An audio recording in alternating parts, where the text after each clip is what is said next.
এইভাবে কেক বানালে এতটাই নরম তুলতুলে আর স্পঞ্জি হয় যে মুখে দিলেই একেবারে মিলিয়ে যাবে।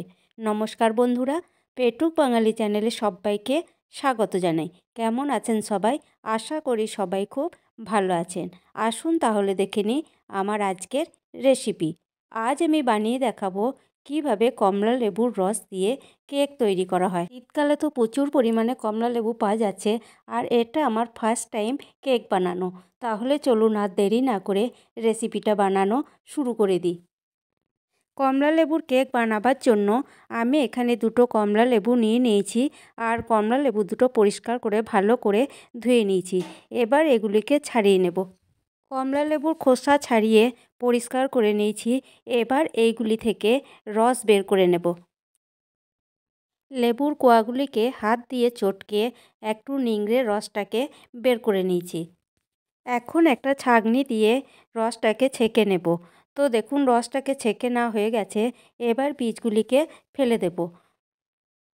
এরপর এই লেবুর রসের মধ্যে দিয়ে দেব হাফ বাটির মতো চিনির পাউডার। তো মিষ্টিটা অবশ্যই আপনারা আপনাদের নিজেদের পছন্দ মতো কম বেশি দিয়ে দেবেন। এরপর চিনির পাউডার একটা কাঁটা চামচের সাহায্যে খুব ভালোভাবে নাড়াচাড়া করে লেবুর রসের সাথে মিশিয়ে নেব। চিনির পাউডার লেবুর রসের সাথে ভালোভাবে মিশিয়ে নেওয়া হয়ে গেছে। এবার দিয়ে দেব সাদা তেল। ওই বাটির মাপে যতটা চিনির পাউডার নিয়েছি তার হাফ নিয়ে নেব সাদা তেল।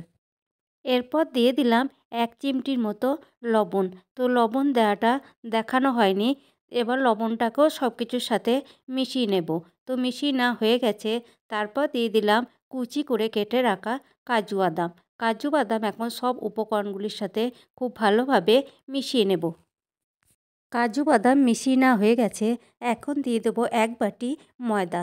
যেই বাটির মাপে আমি চিনি আর তেল নিয়েছি সেই বাটির মাপেই দিয়ে দিলাম 1 বাটি ময়দা।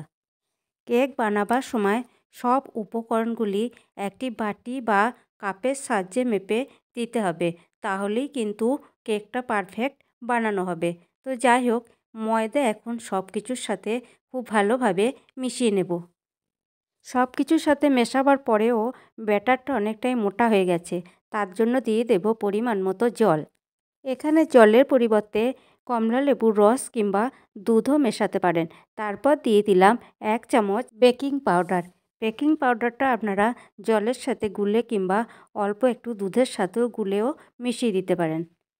কেকের ব্যাটারটাকে রেডি করে নেওয়া হয়ে গেছে, আর ব্যাটারটাকে আমি 3 থেকে 4 মিনিটের মতো হাত দিয়ে খুব ভালো করে ফেটিয়ে নিয়েছি, আর ঠিক এই রকম ঘনত্বই রাখতে হবে। কেকের ব্যাটারটাকে যত ফেটানো হবে ততই কিন্তু কেকটা জালিদার আর স্পঞ্জি হবে। তারপর কেকের পাত্রটাকে রেডি করে নেব। তো এখানে একটা বড় বাটি নিয়েছি স্টিলের, আর বাটির মধ্যে অল্প একটু তেল বুলিয়ে দিলাম। আমার কাছে যেহেতু কেক টিন নেই, তো তার জন্য আমি এই স্টিলের বাটিটাতেই কেকটাকে বানিয়ে নেব।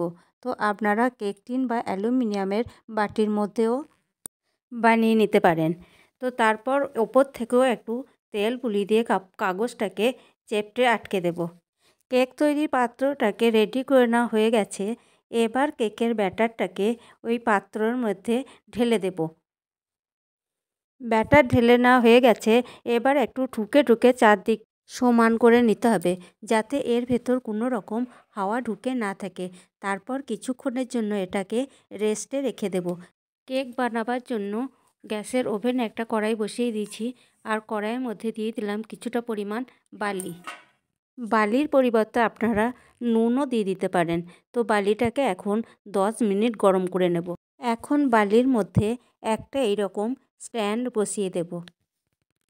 এরপর একটা ঢাকনা ঢাকা দিয়ে হাই ফ্লেমে 10 মিনিটের মতো জাল করে নেব। ফিরে এলাম 10 মিনিট পর। তো উপর থেকে ঢাকনাটাকে সরিয়ে নেব। তো বালি খুব ভালো মতো গরম হয়ে গেছে। এবার কেকের পাত্রটি এই স্ট্যান্ডের উপর বসিয়ে দেব। যাতে বাইরের বাতাস না ঢোকে তার জন্য একটা ঢাকনা ঢাকা দিয়ে 30 থেকে 40 মিনিটের মতো কুক হতে দেব। ফিরে এলাম 30 থেকে 40 মিনিট পর। এবার উপর থেকে ঢাকনাটাকে সরিয়ে নেব। তো দেখুন কেকটা কত সুন্দর ফুলে উঠেছে। এখন একটা কাঠি দিয়ে দেখে নেব যে কেকের ভিতরটা কাঁচা আছে কিনা। তো দেখুন কাঠিটার মধ্যে কিছুই লেগে নেই, তো কেকটা পুরোপুরিভাবে হয়ে গেছে। এর থেকেই বোঝা যাচ্ছে কেকটা ভিতরে কোনো রকমে কাঁচা নেই, তো কেকটা পরিপূর্ণভাবে হয়ে গেছে। এখন এটাকে গ্যাসের ওভেন থেকে নামিয়ে নেব। কেক নামিয়ে রেখে ঠান্ডা করে নিয়েছি। তারপর একটা চাকু দিয়ে কেকের চারিপাশটা একটু আলগা করে দিতে হবে, তাতে করে কেকটা খুব সহজেই উঠে আসবে। তারপর একটা থালা ঢাকা দিয়ে কেকের বাটির মধ্যে উপর করে কেকটাকে তুলে নেব। তারপর উপর থেকে বাটিটাকে সরিয়ে নেব। তো দেখুন কেকটা কিন্তু খুব সহজেই উঠে এসেছে। এবার এর থেকে কাগজগুলোকে ছাড়িয়ে নেব। এখন কাগজগুলোকে আস্তে আস্তে কেক থেকে তুলে নেব। তো আমি এখানে কিন্তু কোনো রকম ফুড কালার ব্যবহার করিনি, আপনারা চাইলে ফুড কালারও ব্যবহার করতে পারেন। কেক থেকে কাগজ তুলে পরিষ্কার করে নিয়েছি। এখন কেকটাকে আপনাদের কেটে দেখিয়ে দিচ্ছি। তো কাটা দেখি বুঝতে পারছেন কেকটা কতটা স্পঞ্জি আর জালিদার হয়েছে। তো বানিয়ে নিলাম কমলা লেবুর রস দিয়ে কেক। তো কেমন লাগলো আমার এই রেসিপিটি? যদি রেসিপিটি ভালো লেগে থাকে তাহলে অবশ্যই লাইক, কমেন্ট, শেয়ার করবেন আর চ্যানেলটিকে সাবস্ক্রাইব করে পাশে থাকবেন। ভালো থাকবেন, সুস্থ থাকবেন। দেখা হচ্ছে অন্য কোনো ভিডিওতে, অন্য কোনো রেসিপিতে। ধন্যবাদ।